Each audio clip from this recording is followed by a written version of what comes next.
Halo guys, kita ketemu lagi. Mumpung sekarang masih dalam suasana lebaran, izinkan gue untuk mengucapkan minal aidin wal faizin, mohon maaf lahir dan batin, dan selamat juga Hari Raya Idul Fitri buat yang merayakannya. Inside Game. Ya, video di awal tadi adalah contoh hasil rekaman dari webcam yang akan gue bahas kali ini. Dan yang akan gue bahas kali ini adalah webcam dari Rexus. Ini sama seperti Fantech ya, mereka mengeluarkan produk-produk yang berhubungan dengan perpisian atau gaming juga, salah satunya ya webcam ini.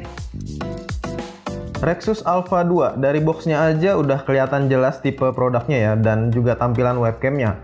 Ada juga beberapa info speknya, keren sih, ini warna hitam gini, lebih elegan aja ya. Kita buka, di dalamnya ada pastinya webcamnya, terus ada kertas garansi, manual guide, kabel A to C, dan udah itu aja. Kalau dilihat pertama kali sih menurut gua oke ya bentuknya. Bulat dan cukup lumayan besar juga nggak sih diameternya? Tapi wajar aja sih karena di webcam ini udah ditempatin ring light. Yang bisa kalian lihat di sini yang warnanya putih nih. Tapi apakah cukup berguna? Nanti kita coba ya. Kalau bobot sih solid ya, cukup solid dan nggak ringan banget. Enak lah dipegang. Di bagian pinggirannya juga dikasih grip kayak gini. Bagian bawah juga dikasih busa biar kalau ditaruh lebih aman lagi. Dan juga ada hole tripodnya, jadi kalau mau angle samping bisa dipakein tripod aja. Ke bagian depannya ini kelihatan selain ada kaca 6G dan kayak ada tombolnya juga ya, padahal ini tuh sensor sentuh buat ring lightnya nanti. Nah, ring lightnya ini ada 3 tingkatan dengan cara sentuh tombolnya kayak gini, dari yang redup, sedang, dan juga terang. Pas dicoba sih jujur aja ya, gua nggak ngerasa ini tuh berpengaruh banyak ya, apalagi buat gue yang udah punya lampu eksternal. Tapi kalau buat meeting, zoom di kamar atau ruangan sih oke aja ya. Seenggaknya masih kelihatan lah ada cahaya di muka dan harus di yang paling terang settingannya. Oke, kali ini gue akan mengetes kondisi low light. Ya beginilah hasilnya, dia ada kayak garis-garis glitcher gitu. Karena ini tanpa cahaya sama sekali ya, karena gue di dalam ruangan. Dan kita coba ring lightnya. Ini yang agak redup.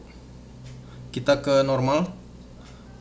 Ya, masih udah cukup kelihatan ada cahaya ya, tapi di sekitar kita nih masih emang cukup gelap karena dia emang fokus cahayanya ke wajahnya aja. Nah, ini yang paling terang. Oke. Ya cukup lah untuk buat meeting Zoom atau sejenisnya gitu ya. Tapi better sih pakai lampu eksternal aja.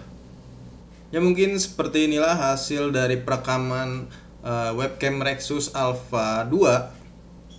Yang dimana gue sangat amazed dengan hasil dari suara, perekaman suaranya maksudnya dari si webcam ini. Ya untuk FOV-nya cukup luas ya, cukup luas lah, 90 derajat, dan fokusnya juga fix. Jadi kalau kalian maju mundur dia udah auto fokus ya. Oke, jadi keseluruhannya itu dibikin fokus gitu maksudnya. Pakainya juga gampang sih, tinggal colok aja ke laptop atau PC kalian, tinggal cari aplikasinya deh. Kalau gue sih sering pakai OBS atau software kamera bawaan laptopnya. Kabelnya juga lumayan panjang nih, 180 cm. Yang menurut gue cukup worthy dibeli dari webcam ini adalah selain hasil gambarnya, tentu juga hasil dari suara yang dihasilkan. Karena mikrofonnya ini sendiri dia menghadap langsung ke area wajah ya, jadi hasilnya ini cukup bulat lah, bisa dinikmatin dengan jelas. Untuk fitur dan spesifikasinya, kamera ini menggunakan resolusi tertinggi di Full HD 1080 30 fps dengan sensor CMOS 200W. FOV lensanya sih cukup lebar dengan 90 derajat. Untuk fokusnya udah pasti fix ya, kayak webcam kebanyakan. Buat gamer cocok, buat meeting Zoom atau sejenisnya ini juga oke ya. Untuk harga 200 ribuan sih ini cukup worthy dibeli untuk sekelas Rexus Alpha 2 ini. Karena dengan fitur dan spesifikasi yang diberikan yang mungkin nggak ada di webcam lain kayak misalnya ring lightnya ini ya. Jujur gue baru ngeliat ring light di webcam yang satu ini. Dan gue juga cukup amazed sama hasil dari mikrofonnya sih. Dari harga yang sekitar 200 ribuan punya mikrofon yang sebulat ini dan cukup jelas detail juga. Jadi ini wah sangat worthy sih buat dibeli. Kompatibel juga buat semua kayak macOS ataupun Windows. Keren lah Rexus ya, pokoknya ya diteruskan trennya mengeluarkan produk-produk yang memiliki fitur atau spesifikasi di luar dari kebiasaan brand-brand lain gitu ya. Sekian dan terima kasih aja.